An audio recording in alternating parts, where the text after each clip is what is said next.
other and let each other know how you feel.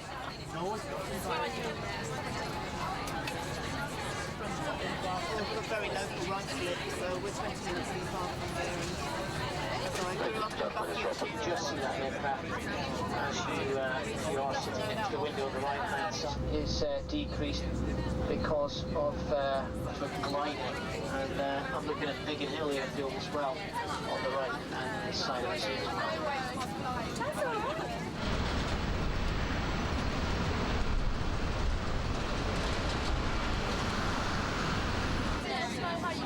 If you're wondering about Tap, it's lovely and smooth. Moving in the wrong way. I'll come back to that because that's why we have a problem. But as you can see, it's pretty popular. Air pressure, all of those things comes to our brain.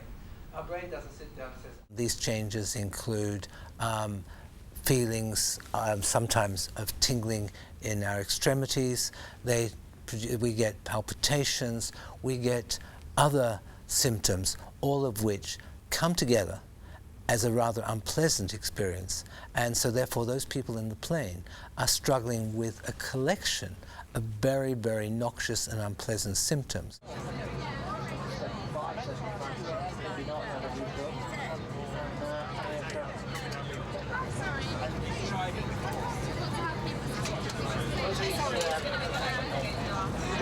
Over the years, the problem got worse and worse and worse and worse, and flying went from being uncomfortable to being difficult, and then went to almost impossible, to the point that I couldn't fly unless I had medication, diazepam normally. So I, 3 weeks ago, went on a flight without diazepam, and the outward flight was fine because my mind was occupied with what I was going there to do. The backward flight was extremely unpleasant, unpleasant. So I decided the time had come to do something about it. Looking to see if you can see the transmitter. Can't be far away from where we are. I've been looking for the window, which I never do. I've been walking up and down, which I never do. And hopefully next holiday will be to Australia. But that's a long way.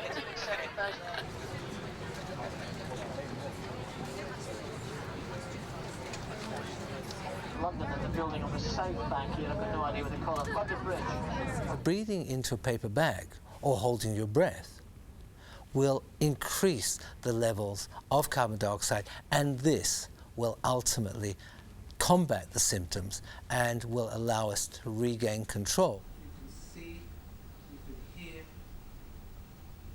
perhaps taste. Picture where you've got your notes, your bag, or whatever you brought with. The suggestion is that the feedback that certain groups of these muscles are under tension is what seems to keep the anxiety going. Remember that the anxiety is aimed at trying to keep us running away from a predator or from danger, and so it's important to keep us going without us thinking about it. One of the other triggers is the message that the smooth muscles are all under tension. So if you can challenge that, then in that case you can actually change the response.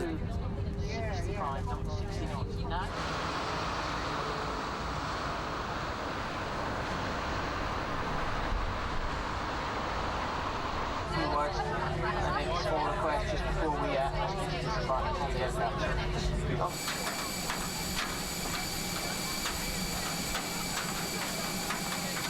As you saw, I was really nervous about flying and sort of didn't know if I was going to stay on, and then, okay, I'm not saying I love it now, but I've made progress, and the fact that I stayed on, and yeah, definitely improved. Good, excellent. Yeah, well done. Well done, Ronan.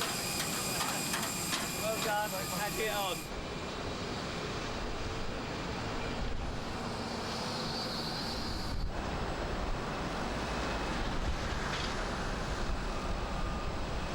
We assume, based on the feedback we've got, and it's all informed, we haven't got the numbers, and I think it's probably time to try and make sense out of the long-term numbers.